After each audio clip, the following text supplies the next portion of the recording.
Hello guys, स्वागत है आप सबका आपके अपने यूट्यूब चैनल नर्सिंग पाठशाला में, जहां अपन डिस्कस कर रहे हैं सीएचओ के रिगार्डिंग कुछ इंपॉर्टेंट क्वेश्चनरीज की। आज अपन डिस्कस करने वाले हैं एसिड बेस इम्बैलेंस के रिगार्डिंग कुछ क्वेश्चन। तो वीडियो आपके लिए बहुत इंपॉर्टेंट होने वाला है, तो शुरू से लेकर एंड तक आप ज़रूर देखिएगा। तो क्लास का जो फर्स्ट क्वेश्चन कुछ इस प्रकार से रहेगा, जो कि आपकी स्क्रीन पर है। What is this? An ABG analysis report so that the pH is 7.20. What is the pH is 7.20. The partial pressure of the CO2 is 35 mm of Hg and SCO3 is the 20 milliequivalent per liter. These findings are suggestive of. क्या पूछा गया है?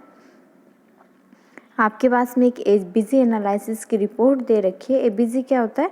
Arterial blood gases analysis. What is ABG? It is N arterial blood gas analysis, यानी कि इसमें एक arteries जो होती है उससे ब्लड लिया जाता है और उसमें जो कंसंट्रेशन है, कंपोनेंट है, उनकी कितनी कंसिस्टेंसी है वो देखा जाता है और उसके बाद में उसको नॉर्मल फाइंडिंग के साथ मैच किया जाता है। तो क्वेश्चन डिस्कस करने से पहले अपन डिस्कस करेंगे कि जो नॉर्मल एबीजी रिपोर्ट होती है उसमें अपने पास में क्या फाइंडिंग होती है। तो बात करें जब अपन पीएच की, तो पीएच जो अपने पास में देखने को मिलेगी, नॉर्मल जो पीएच होती है वो कितनी होती है? 7.35 टू 7.45, ये अपनी ब्लड की नॉर्मल पीएच होती है। अब बात करते हैं कि पीएच क्या होती है। तो पीएच जो होती है वो हाइड्रोजन आयन की जो कंसंट्रेशन होती है वो अपनी पीएच होती है। हाइड्रोजन आयन की जितनी कंसंट्रेशन होती है वो अपनी पीएच होती है और पीएच जो स्केल होती है उसके थ्रू अपन क्या करते हैं? पीएच का मेजरमेंट करते हैं। पीएच स्केल में अपने पास में अलग अलग फाइंडिंग देखने को मिलती है। 7 जो फाइंडिंग होती है, 7 नंबर या 7 कोड जो होता है वो न्यूट्रलाइज फाइंडिंग होता है। अगर बिलो 7 होती है तो वो एसिडिक पीएच होती है और अबव 7 होती है वो एल्केलोसिस पीएच होती है और 7 पे क्या होता है? न्यूट्रल होता है। बट बात करें जब अपन ब्लड पीएच की, तो ब्लड पीएच कितनी होती है? 7.35 टू 7.45। ओके, नेक्स्ट जो अपने पास में देखने को मिलेगा वो मिलेगा अपने पास में partial pressure of the CO2। CO2 का जो पार्शियल प्रेशर होता है वो नॉर्मल होता है 35 to 45 mm of Hg। It is an 35 to 45 mm of Hg जो नॉर्मल CO2 का प्रेशर अपने पास में रहता है। बात करें जब अपन ऑक्सीजन की, तो ऑक्सीजन की जो कंसंट्रेशन रहती है वो रहती है 96 टू 100% सेचूरेटेड अपने पास में ऑक्सीजन की कंसंट्रेशन होनी चाहिए। नेक्स्ट है SCO3। SCO3 का जो लेवल होता है वो 22 टू 26 मिली इक्विवेलेंट पर लीटर होता है। क्या होता है SCO3 का level? Normal 22 to 26 milli equivalent पर लीटर अपने पास में SCO3 यानी बाइकार्बोनेट का लेवल होता है। तो ये सब जो फाइंडिंग है वो अपने को एबीजी रिपोर्ट में देखने को मिलेगी। क्या क्या मिलेगा? सबसे पहले अपने पास में रहेगी यहाँ पे ब्लड पीएच, उसके बाद में जो CO2 की कंसंट्रेशन है, ऑक्सीजन की कंसंट्रेशन है और बाइकार्बोनेट की जो कंसंट्रेशन है अपने ब्लड में, वो सब अपने को एबीजी रिपोर्ट में देखने को मिलेगा। ठीक है, तो ये अपन में नॉर्मली अपन ने डिस्कस कर लिया किस प्रकार से होता है। अब अपना क्वेश्चन अपन सोल्व करेंगे। क्वेश्चन क्या बोल रहा है अपने को कि एबीजी रिपोर्ट में आपके पास में पीएच जो है वो 7.20 है।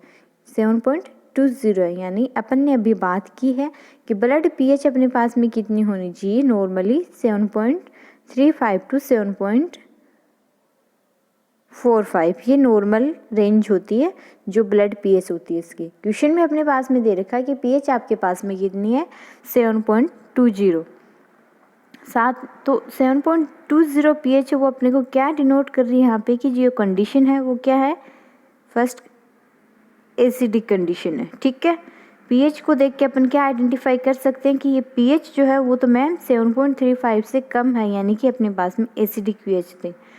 अगर अपने पास में फाइंडिंग यहाँ पे दे रखी होती 7.47, तो आप बोल सकते थे कि ये तो एल्केलाइन पीएच है। फाइंडिंग है अपने पास में 7.20 है, आप बोल सकते हो कि ये तो एसिडिक फाइंडिंग अपने पास में है। उसके बाद में आपको दे रखा है कि CO2 का लेवल क्या है? 35 mm of Hg। अपने डिस्कस कर लिया है कि CO2 का level 35 to 45 mm of Hg होता है, तो वो क्या होगा? नॉर्मल। उसके बाद में आपके पास में फाइंडिंग है SCO3 की। SCO3 की फाइंडिंग अपने पास में 20 मिली इक्विवेलेंट पर लीटर। अपन ने डिस्कस किया है कि SCO3 का नॉर्मल जो लेवल होता है वो 22 to 26 मिली इक्विवेलेंट पर लीटर होता है, बट अपने पास में यहाँ पे क्या है 20 है। इसका मतलब क्या है कि ये तो कम है, क्योंकि 22 to 26 जो होगा वो नॉर्मल होगा। pH कम है, साथ में क्या है SCO3 का लेवल कम है। SCO3 रिलेटेड टू द है GI एंड मेटाबॉलिज्म, तो ये कंडीशन क्या डिनोट कर रही है, ये कंडीशन है। यहाँ से अपन लेंगे मेटाबॉलिज्म को और यहाँ से लेंगे एसिडिक को, तो ये क्या होगा मेटाबॉलिक एसिडोसिस, यानी कि ऑप्शन ए जो होगा वो अपने यहाँ पे करेक्ट होगा। अगेन आई एम रिपीटिंग, अपने पास में फाइंडिंग दे रखी है कि pH आपके पास में 7.20 है, जिसको देख के अपने आइडेंटिफाई कर लिया कि ये तो एसिडिक pH है, और साथ में आपको दे रखा है कि SCO3 का लेवल जो वो 20 है। बात करें जब CO2 की, तो CO2 का लेवल जो नॉर्मल रेंज में है, यहाँ पे 35 mMHg दे रखा है जो कि एक नॉर्मल रेंज है। तो यहाँ पे CO2 का लेवल तो कोई अल्टर नहीं कर रहा है pH को। pH कम हो रही है, किसकी वजह से हो रही है, बाइकार्बोनेट की वजह से हो रही है, तो इसके लिए अपने यहाँ पे बोला है कि यहाँ पे तो मेटाबॉलिक एसिडोसिस की कंडीशन है। समझ आया? अगर आपको डाउट है तो आप कमेंट बॉक्स में हमें कमेंट कर सकते हैं। अभी अपन नेक्स्ट क्वेश्चन पे मूव कर रहे हैं। नेक्स्ट क्वेश्चन क्या है, which of the following arterial blood gas value is consist with the metabolic acidosis. वहाँ पे पिछले क्वेश्चन में अपने पास में फाइंडिंग दे रखी थी कि इस तरह की फाइंडिंग है तो कौन सी कंडीशन होगी। यहाँ पे अपने पास में सीधा अपने पास में इंटरप्रिटेशन दे रखा है कि मेटाबॉलिक एसिडोसिस हो रहा है, तो आपके पास में क्या फाइंडिंग होगी। ऑप्शन क्या है, ऑप्शन ए है pH 7.35, option B CO2 48 mmHg, option C bicarbonate 16% and option D is the partial pressure of the oxygen is 90%. It is a partial pressure of the oxygen. Okay, it is 90%. Okay, आपको question में दे रखा है कि metabolic acidosis की condition है, तो आपके पास में इनमें से कौन सी फाइंडिंग है वो देखने को मिलेगी। तो क्वेश्चन सॉल्व करने से पहले अपन थोड़ा डिस्कस कर लेते हैं मेटाबॉलिज्म एंड रेस्पिरेटरी से रिलेटेड। अगर आपके पास में फाइंडिंग के बारे में पूछा जाए मेटाबॉलिज्म से, तो आपको मेटाबॉलिक कंडीशन दे से क्वेश्चन पूछा जाए तो अपन सीधा कंसंट्रेशन करेंगे जो SCO3 लेवल है और SCO2 लेवल है, बाइकार्बोनेट लेवल है, उस पर। बात करें जब रेस्पिरेटरी की, तो रेस्पिरेटरी में अपन कंसंट्रेशन करेंगे मेनली जो ऑक्सीजन लेवल है और CO2 का जो लेवल है उस पर। ठीक है, एसिडोसिस का मतलब होगा कि pH कम दे रखी होगी अपने को 7.35 से बिलो, और एल्किलोसिस दे रखा होगा तो 7.45 से बिलो। ध्यान में यही रखना है, अगर मेटाबॉलिज्म की कंडीशन आपको दे रखी है तो आपको कंसंट्रेट करने पड़ेगा बाइकार्बोनेट लेवल पे, क्योंकि GI से रिलेटेड फाइंडिंग वहाँ पे मिलेगी। ठीक है, अगर आपको CO2 या ऑक्सीजन से रिलेटेड फाइंडिंग दे रखी है तो वहाँ पे कंडीशन कौन सी होगी, रेस्पिरेटरी से। अगर कम है या ज़्यादा है वो अपन डिटरमाइन करेंगे pH को देख के। तो यहाँ पे आपको क्वेश्चन में पूछा गया है कि मेटाबॉलिक एसिडोसिस की कंडीशन को इनमें से कौन सी वैल्यू है वो डिटरमाइन करेगी। तो pH जो है वो 7.35 है ऑप्शन ए में, जो कि एक नॉर्मल है। तो इससे तो अपने को कुछ पता नहीं चल रहा है कि एल्किलोसिस हो रहा है या फिर एसिडोसिस हो रहा है, क्योंकि ये तो नॉर्मल रेंज है। नेक्स्ट है CO2 का लेवल 48 mmHg। तो CO2 का लेवल 48 mmHg यानी कि ये बढ़ा हुआ है, बट CO2 का लेवल जो है वो मेटाबॉलिज्म को अल्टर्ड नहीं करता है, इसलिए ये ऑप्शन भी अपना करेक्ट नहीं होगा। नेक्स्ट है बाइकार्बोनेट। बिल्कुल जब मेटाबॉलिज्म की बात आती है तो अपन बाइकार्बोनेट लेवल देखते हैं, और बाइकार्बोनेट लेवल जो वो 16% है। यहाँ पे परसेंटेज ना होके आपको मिली इक्विवेलेंट पर लीटर जो है वो फाइंडिंग देखने को मिलेगी। ठीक है, परसेंटेज अपन ऑक्सीजन CO2 के लिए काम में लेते हैं, यहाँ पे बाइकार्बोनेट के लिए लेते हैं अपन मिली इक्विवेलेंट पर लीटर। 16 मिली इक्विवेलेंट पर लीटर है तो वो क्या डिनोट करेगा कि यहाँ पे जो एसिडोसिस है वो कंडीशन है, क्योंकि नॉर्मल बाइकार्बोनेट लेवल 22 से 26 मिली इक्विवेलेंट पर लीटर होता है। ठीक है, तो ऑप्शन सी जो होगा वो यहाँ पे करेक्ट होगा। नेक्स्ट क्वेश्चन क्या है, स्टारवेशन, डायबिटिक कीटोएसिडोसिस, शोक एंड डायरिया में लीड टू। क्या दे रखा है कि स्टारवेशन की कंडीशन है। व्हाट इज स्टारवेशन, प्रोलॉन्ग जो फास्टिंग की कंडीशन होती है उसको स्टारवेशन बोलते हैं। नेक्स्ट डायबिटिक कीटोएसिडोसिस, शोक एंड डायरिया की कंडीशन है, तो वो किसको लीड करती है। तो बात करें जब स्टारवेशन की, तो स्टारवेशन में जो क्लाइंट होगा वो प्रोलॉन्ग क्या रहेगा, फास्टिंग की कंडीशन में रहेगा, उस वजह से क्या होगा, जो उसका स्टोमक है उसमें HCl का जो सिक्रेशन है वो तो कंटिन्यूस रहेगा, बट वो अगर फूड कंज्यूम नहीं करता है तो वो जो HCl है वो बढ़ता ही रहेगा। फूड कंजप्शन कर लेगा तो उसकी वजह से तो क्या होगा, फूड के साथ में वो क्या मिक्स होके डिओडेनम में चला जाएगा और उसके बाद में वो एल्केलाइन नेचर में कन्वर्ट होके स्टूल के थ्रू पास हो जाएगा। बट फूड कंज्यूम नहीं करने की वजह से HCl प्रोलॉन्ग सिक्रेट होने की वजह से वहाँ पे एसिडोसिस की कंडीशन अराइज हो जाएगी। ठीक है, नेक्स्ट डायबिटिक कीटोएसिडोसिस, जैसा नाम सजेस्ट कर रहा है यहाँ पे भी क्या होगा, एसिडोसिस की कंडीशन ही अराइज होगी। नेक्स्ट है डायरिया। डायरिया में क्या होता है, प्रोलॉन्ग जो पेरिस्टाल्टिक मूवमेंट है वो कंटिन्यूसली होते रहते हैं, जिसकी वजह से जो फूड है वो स्टे नहीं कर पाएगा और जो भी पेनक्रियाटिक जूस है और जो बाइल जूस है वो स्टूल के थ्रू पास आउट होता रहेगा। उसकी वजह से क्या होगा, जो भी एल्केलाइन कंटेंट है वो बॉडी से एक्सक्रीट हो जाएंगे। एल्केलाइन कंटेंट जब बॉडी से एक्सक्रीट हो गए तो ऑटोमेटिकली क्या होगा, वहाँ पे एसिडिक कंडीशन अराइज होगी। तो इन सब से अपन ने देखा कि स्टार्वेशन हो, चाहे डायबिटिक कीटोएसिडोसिस हो या फिर डायरिया की कंडीशन हो या फिर शोक की कंडीशन हो, सब में क्या होगा, एसिड का लेवल क्या होगा, इंक्रीज होगा। और जहाँ एसिड का लेवल इंक्रीज होगा तो वहाँ पे क्या होगी, कंडीशन क्या होगी, एसिडोसिस। और ये सब रिलेटेड टू है GI यानी मेटाबॉलिज्म, तो यहाँ पे क्या होगा, मेटाबॉलिक एसिडोसिस। ओके, तो ऑप्शन सी जो होगा वो यहाँ पे करेक्ट होगा। समझ आ रहा होगा। अगर आपको कोई डाउट है तो आप कमेंट बॉक्स में कमेंट कर सकते हो। अगर आपको क्लास पसंद आई है तो आप क्लास को लाइक भी करें और वीडियो को ज़्यादा से ज़्यादा शेयर भी कीजिए। नेक्स्ट अपन मूव करें नेक्स्ट क्वेश्चन पे। नेक्स्ट क्वेश्चन क्या है, which arterial blood gas would the nurse expect in a client diagnose with diabetic ketoacidosis. Diabetic ketoacidosis का एक क्लाइंट है और उसमें आपने ABG एसिस किया है, तो आप क्या फाइंडिंग उसमें एक्सपेक्ट करोगे। तो डायबिटिक कीटोएसिडोसिस में अपन ने डिस्कस किया कि एसिडोसिस की कंडीशन है, तो सबसे पहले अपन क्या देखेंगे, pH देखेंगे। और pH अपने पास में कितनी होगी, एसिडोसिस है तो pH 7.35 से बिलो देखने को मिलेगी, तभी अपन क्या बोलेंगे, एसिडोसिस की कंडीशन बोलेंगे। नेक्स्ट इसमें दे रखा है, अब आप बोलोगे कि रेस्पिरेटरी होगा या फिर मेटाबॉलिक, तो ये रिलेटेड टू मेटाबॉलिज्म है डायबिटिक, तो आपको क्या देखने को मिलेगा, मेटाबॉलिक। तो मेटाबॉलिक एसिडोसिस की कंडीशन इनमें से कौन सी फाइंडिंग डिनोट करेगी, वही डायबिटिक कीटोएसिडोसिस को डिनोट करेगी। तो सबसे पहले आप फाइंड आउट करो कि जो pH है वो 7.35 से बिलो कौन कौन से ऑप्शन में। तो जो ऑप्शन A है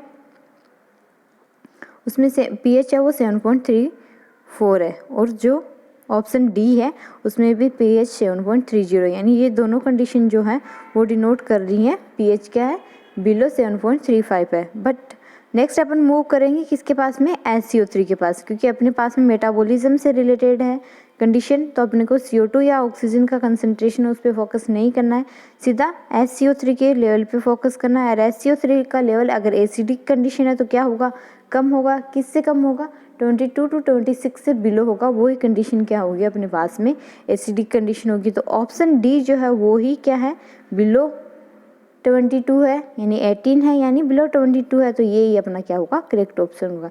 यानी कि जो डायबिटिक कीटोएसिडोसिस है इसमें क्या फाइंडिंग आपको देखने को मिलेगी, फर्स्ट तो आपके पास में pH एसिडोसिस है तो pH 7.35 से बिलो होगी, साथ में मेटाबॉलिज्म से रिलेटेड है तो SCO3 का लेवल भी क्या होगा, 22 मिली इक्विवेलेंट पर लीटर से कम होगा।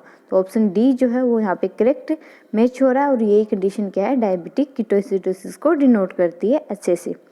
नेक्स्ट क्वेश्चन क्या है, which of the following value indicate the metabolic alkalosis. इनमें से कौन सी कंडीशन है वो मेटाबॉलिक एल्केलोसिस को डिनोट करती है। तो अभी अपन ने पिछले क्वेश्चन में बात की थी मेटाबॉलिक एसिडोसिस की, यहाँ पे क्या पूछा गया, एल्केलोसिस की। तो एल्केलोसिस में क्या होगा, pH क्या होगी आपके 7.45 से अबव होगी। सबसे पहले अपन pH को ही पकड़ेंगे ऑप्शंस में, pH क्या होगी, 7.45 से अबव होगी। और मेटाबॉलिज्म से रिलेटेड तो फिर से अपन क्या देखेंगे, बाइकार्बोनेट का लेवल यहाँ पे देखेंगे। तो ऑप्शन में आप देखिए कि जो pH है वो 7.45 से अबव किस किस में है, तो ऑप्शन B और ऑप्शन D दोनों ही सजेस्ट करें 7.45 से अबव pH है। सेकंड अपन क्या देखेंगे इसमें, SCO3 का लेवल। तो SCO3 का लेवल जो B है उसमें नॉर्मल रेंज में है, कितना है, 26 है कि ये नॉर्मल रेंज है।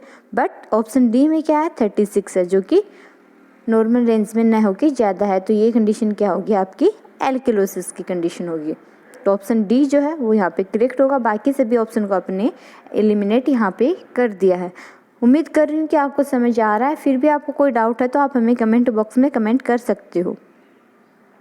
नेक्स्ट है, which of the following condition would the nurse recognize as a contributing to development of the respiratory acidosis. अभी तक अपन ने मेटाबॉलिक एसिडोसिस और मेटाबॉलिक एल्कलोसिस की बात की है।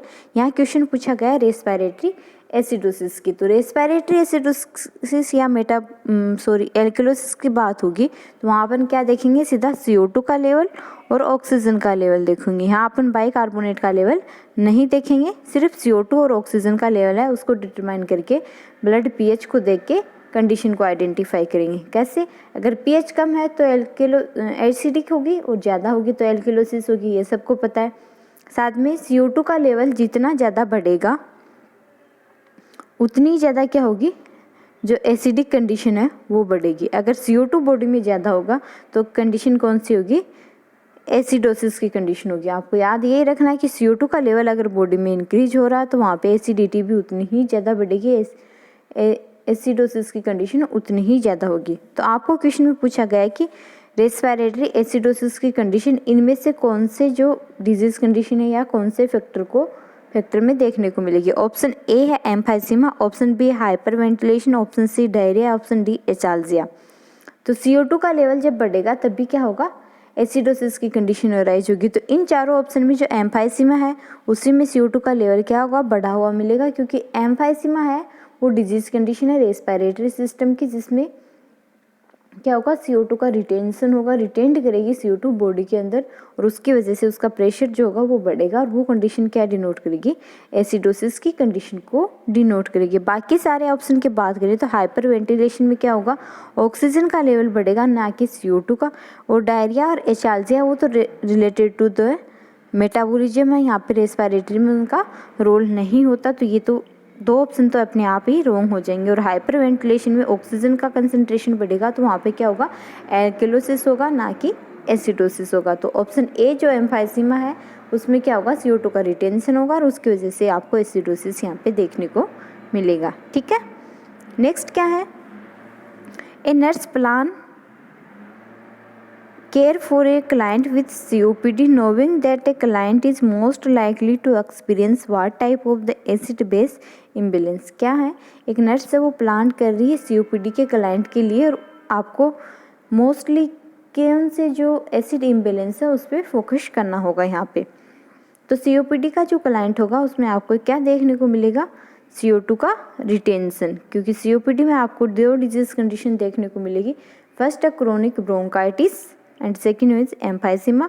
दोनों ही कंडीशन में क्या होगा, CO2 का रिटेंशन होगा। रिटेंशन की वजह से क्या होगा, CO2 बढ़ेगी और CO2 बढ़ेगी तो अपन ने डिस्कस कर लिया, जहाँ CO2 बढ़ेगी वहाँ पे एसिडोसिस की कंडीशन बढ़ेगी। तो डायरेक्टली आप किसके पास जाओगे, एसिडोसिस के पास।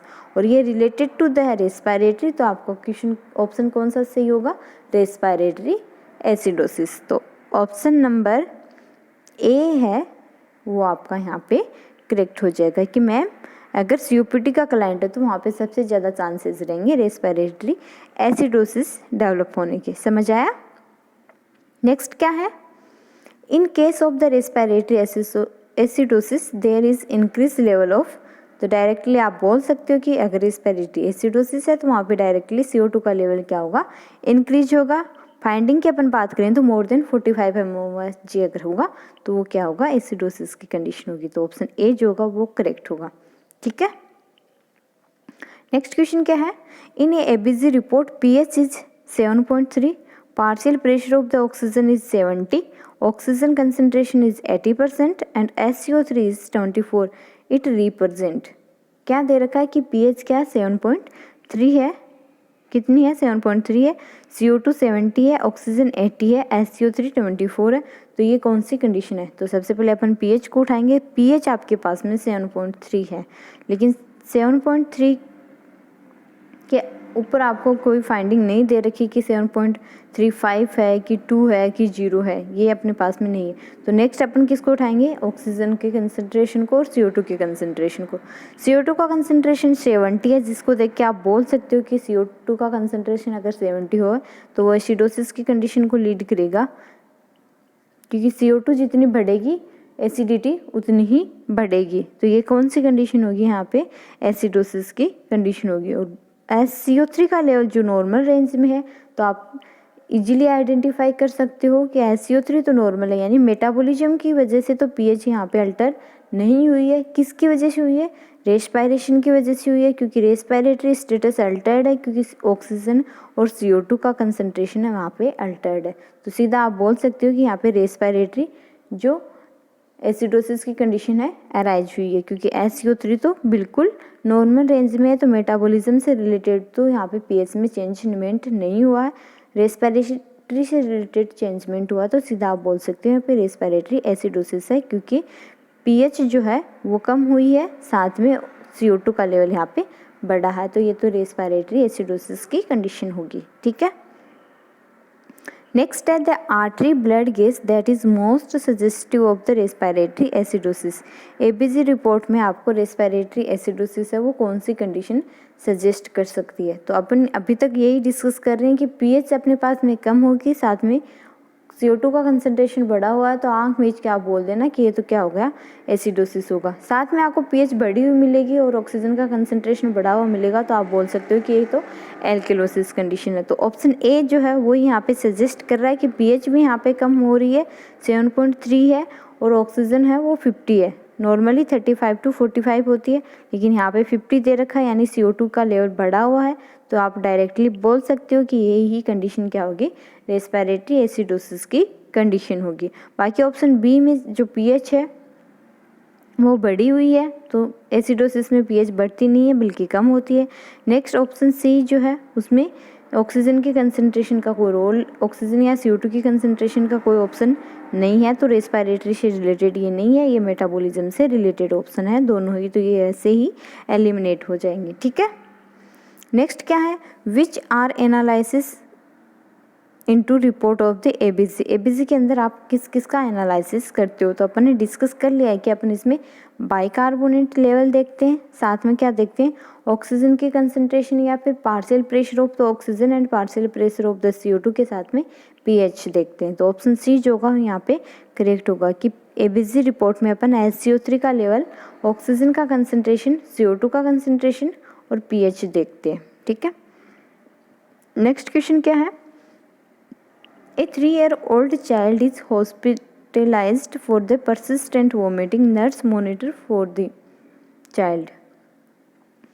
कि एक 3 साल का बच्चा है जो कि हॉस्पिटलाइज्ड किया गया और उसको क्या हो रहा है, परसिस्टेंट यानी कंटिन्यूसली वोमिटिंग हो रही है। तो आपको क्या असेस करना है। अपन ने पिछले क्वेश्चन में डिस्कस किया था कि अगर डायरिया की कंडीशन होगी, 2 कंडीशन आपको ध्यान में रखनी है, एक वोमिटिंग होता है, एक होता है डायरिया। अगर डायरिया की कंडीशन होगी तो डायरिया की कंडीशन में आपके पास में जो एल्केलाइन कंटेंट है उसका लॉस होता है।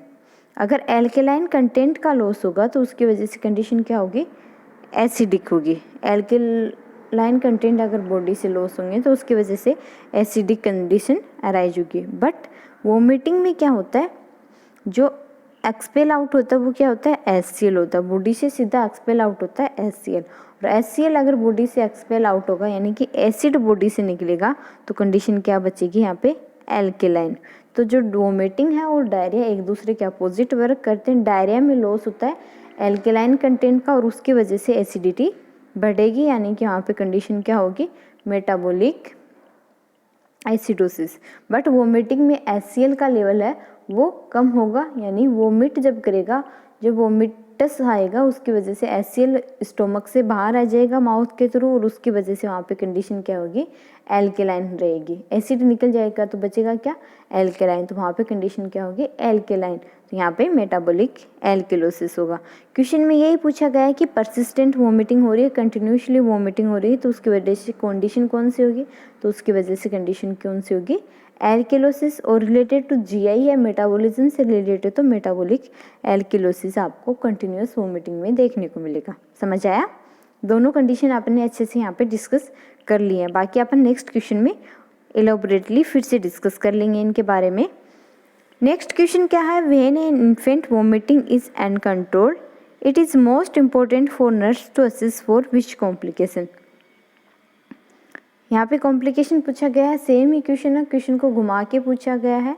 थोड़ा सा एलोब्रेट करके पूछा गया है। बाकी जो पिछला क्वेश्चन अपने डिस्कस किया उसी के अकॉर्डिंग ये अगला क्वेश्चन है कि एक चाइल्ड है जिसमें अनकंट्रोल्ड वोमिटिंग हो रही है, तो आपको कौन सा कॉम्प्लिकेशन है उसको असिस करना है। तो अपन ने डिस्कस कर लिया, वोमिटिंग की कंडीशन होगी तो एसिड बॉडी से निकलेगा, और एसिड बॉडी से निकलेगा तो बॉडी में क्या क्या बचेगा, एल्केलाइन ज़्यादा बचेगा, और एल्केलाइन की वजह से क्या होगा, एल्केलोसिस की कंडीशन यहाँ पे देखने को मिलेगी। ऑप्शन बी जो होगा वो अपन यहाँ पे असेस करेंगे कि यहाँ पे एल्केलोसिस की कंडीशन है, उसको आप असेस करोगे। ओके, नेक्स्ट क्या है, a client with the gastric lavage और prolong vomiting must be assess for. Gastric lavage क्या होता है, जो स्टोमक कंटेंट है उनको जो गैस्ट्रिक ट्यूब है उसके थ्रू क्या करते हैं, रिमूव आउट करते हैं स्टोमक, उसको वाश आउट करना क्या होता है, गैस्ट्रिक लवाज होता है। या फिर प्रोलॉन्ग वोमिटिंग हो रही है तो उस कंडीशन में क्या होगा, उस कंडीशन में वोमिटिंग की वजह से क्या होगा, एसिड का लॉस होगा और बॉडी जो होगी वो एल्केलाइन बचेगी। तो यहाँ पे कंडीशन कौन सी अराइज होगी, एल्केलोसिस की। तो अपन ने 3 क्वेश्चन डिस्कस कर लिए हैं, या चाहे प्रोलॉन्ग वोमिटिंग हो, चाहे गैस्ट्रिक लवाज हो, या फिर गैस्ट्रिक सक्शनिंग हो, इन सब कंडीशन में अपने को क्या देखने को मिलेगा, एल्केलोसिस, वो भी कौन सा, मेटाबॉलिक एल्केलोसिस देखने को मिलेगा। ठीक है, नेक्स्ट कंडीशन क्या है, a patient in the gastroenterology ward is an nasogastric tube with continuous low pressure suction, the acid base disorder you anticipate in this setting. फिर से वो क्वेश्चन पूछा गया है कि आप ने जो एंट्रोलॉजी वार्ड है, गैस्ट्रोएंटरोलॉजी वार्ड में वर्क कर रहे हो और आपने क्लाइंट है उसको नेसोगैस्ट्रिक सक्शन पे रखा है, यानी नोज के थ्रू आपने गैस्ट्रिक ट्यूब डाल के उसको सक्शन कर रहे हो, यानी स्टोमक कंटेंट है उनको रिमूव कर रहे हो, वहाँ से अंदर से बाहर निकाल रहे हो। उस कंडीशन में आपको क्या देखना है, तो आप एसिड को यहाँ से रिमूव कर रहे हो और एसिड को रिमूव करोगे तो कंडीशन कौन सी बचेगी, एल्केलोसिस। और रिलेटेड टू जीआई है तो ये मेटाबॉलिक एल्केलोसिस होगा। अच्छे से समझ आ रहा होगा आपको, समझ नहीं आ रहा तो आप कमेंट बॉक्स में कमेंट कर सकते हो, जो भी आपके डाउट है हम क्लियर करने की कोशिश करेंगे। नेक्स्ट क्वेश्चन क्या है, the client has the following आर्टियल blood gas pH is 7.19, partial pressure of the CO2 is 33, partial pressure of the oxygen is 35 and SCO3 is 19. Which medication would the nurse prepare for the client? अभी तक अपने finding की बात कर ली है कि ma'am pH alter हो रही है तो इस तरह की फाइंडिंग होती है, इस तरह की फाइंडिंग होती है, इस तरह की कंडीशन होती है, ये सब अपन ने डिस्कस कर लिया। फाइंडिंग डिस्कस करने से कुछ नहीं होगा जब तक आप उसका ट्रीटमेंट नहीं करोगे। फाइंडिंग असेसमेंट होगी तो उसके बाद में ट्रीटमेंट करोगे। तो यहाँ ट्रीटमेंट से रिलेटेड ही क्वेश्चन पूछा गया है कि आपके पास में फाइंडिंग दे रखी कि पीएच आपके पास में 7.19 है, तो 7.19 है पीएच है, तो वो क्या कौन सी कंडीशन है, एसिडिक कंडीशन है। ऑक्सीजन की CO2 की कंसनट्रेशन 33 है, ऑक्सीजन है वो 95 है, SCO3 19 है। पीएच को देख के आपने एसेस कर लिया कि कंडीशन कौन सी है, एसिडिक कंडीशन है। बट CO2 को देख के आप असेस नहीं कर पा रहे हो क्योंकि CO2 33 है यानी कम है, यानी कि एल्केलाइन कंडीशन को डिनोट कर रही है।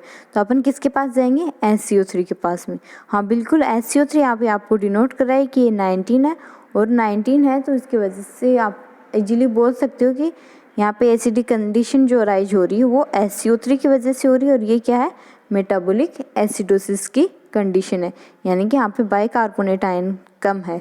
अगर SCO3 का लेवल बॉडी में कम है और उसकी वजह से एसिडिक कंडीशन अराइज हो रही है, तो आपको क्या करना होगा, SCO3 एक्सटर्नली एडमिनिस्टर करना होगा ताकि आप क्या एसिड इम्बैलेंस है उसको ट्रीट कर सको। तो आप सीधा ऑप्शन जो है ए के पास जाएंगे कि यहाँ पे अपन सोडियम बाइकार्बोनेट है वो इंजेक्ट कर देंगे। रूट भी आपको दे रखा, IV रूट के थ्रू आप सोडियम बाइकार्बोनेट है वो इंजेक्ट करोगे। क्यों करोगे, क्योंकि यहाँ पे बाइकार्बोनेट का लेवल ही कम है, और बाइकार्बोनेट आप देख के उसको इंक्रीज करके जो इम्बैलेंस है उसको ट्रीट करोगे। समझ आया, ठीक है। नेक्स्ट क्या है, which of the following blood value on the laboratory report should a nurse expect when assessing patient who has emphysema. क्या पूछा गया है कि ABG रिपोर्ट में आप कौन सी फाइंडिंग को देख के आइडिया लगा सकते हो कि क्लाइंट है वो एम्फाइसीमा से सफ़र कर रहा है। ऑप्शन क्या है, partial pressure of the CO2 is 52 mm of Hg, pH is 7.48, partial pressure of the oxygen is 94 mm of Hg and SCO level is 71 milli equivalent पर लीटर।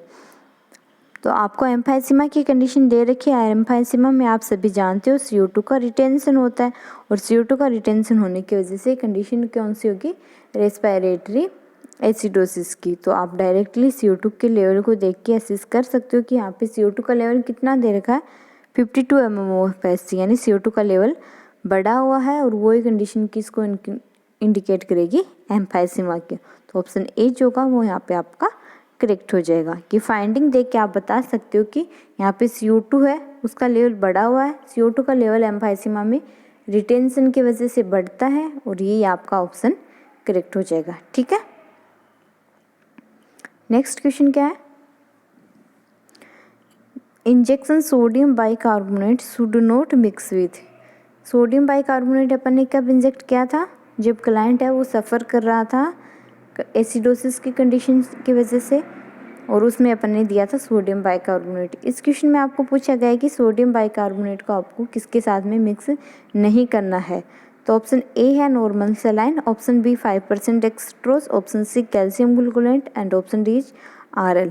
जो कैल्शियम ग्लूकोनेट है उसके साथ आप कभी भी सोडियम बाइकार्बोनेट है उसको एडमिनिस्टर नहीं करोगे, इंजेक्ट नहीं करोगे। क्यों नहीं करोगे, क्योंकि सोडियम बाइकार्बोनेट है, अगर आपने इसको कैल्शियम के साथ में मिक्स कर दिया तो ये इसका प्रेसिपिटेट बना देगा और उसकी वजह से क्या होगा, ये इफेक्टिव नहीं रहेगा। तो आप कभी भी सोडियम बाइकार्बोनेट और कैल्शियम ग्लूकोनेट को मिक्स करके नहीं दोगे। बाकी आप सोडियम बाइकार्बोनेट को नॉर्मल सलाइन के साथ दे सकते हो और RL के साथ भी दे सकते हो। ठीक है, नेक्स्ट क्वेश्चन क्या है, excessive exercise without rest result in accumulation of the CO2 and lactic acid and it cause the fatigue in muscles.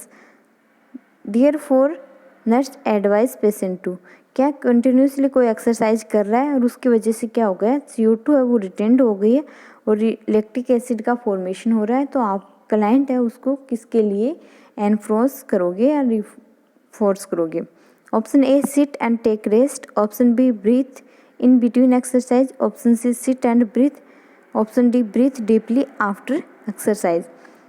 तो अगर CO2 का रिटेंशन हुआ है बॉडी में तो उसके लिए आप क्या करोगे, CO2 को एलिमिनेट करने के लिए आप क्या करोगे, क्लाइंट को है वो ब्रीथ करने के लिए बोलोगे। तो ऑप्शन सी जो होगा यहाँ पे करेक्ट होगा, आप क्लाइंट को बोलोगे कि आप आराम से बैठिए और ब्रीथ कीजिए। तो ऑप्शन सी जो होगा वो करेक्ट होगा। डीप ब्रीथ के लिए आप एजुकेट नहीं करोगे, क्योंकि डीप ब्रीथ जब क्लाइंट करता है तो उसकी वजह से फिर से CO2 का रिटेंशन होने का चांसेस बढ़ जाते हैं, CO2 फिर से रिटेंड होगी। ऑलरेडी आपके पास में CO2 का लेवल ज़्यादा है, डीप ब्रीथ के लिए आप बोलोगे तो फिर से CO2 का लेवल बॉडी में बढ़ जाएगा और वो फिर से क्या एसिडोसिस की कंडीशन को अराइज करेगा। सिट करने के बाद में रेस्ट करेगा तो उससे भी क्या होगा, CO2 एलिमिनेट नहीं होगी बॉडी में। तो आप सिट करने के साथ में उसको ब्रीद करने के लिए बोलोगे, बट डीप ब्रीद के लिए आप एडवाइस नहीं करोगे। ऑप्शन सी जो होगा वो यहाँ पे आपका करेक्ट हो जाएगा। ठीक है, तो ये थे अपने एसिड इम्बैलेंस से रिलेटेड कुछ क्वेश्चन। उम्मीद कर रही हूँ कि आपको समझ आया होगा। फिर भी आपको कोई डाउट है तो आप कमेंट बॉक्स में कमेंट कर दीजिएगा, हम एज सुन एज पॉसिबल आपके कमेंट के रिगार्डिंग रिस्पॉन्ड करेंगे। अगर आपको वीडियो अच्छा लगा तो आप वीडियो को लाइक कीजिएगा और हमारे चैनल पे नए हो तो चैनल को भी सब्सक्राइब कर लीजिएगा, ताकि आने वाले वीडियो का नोटिफिकेशन आपके पास पे सबसे पहले पहुंच सके। Thank you for watching, thank you for sharing.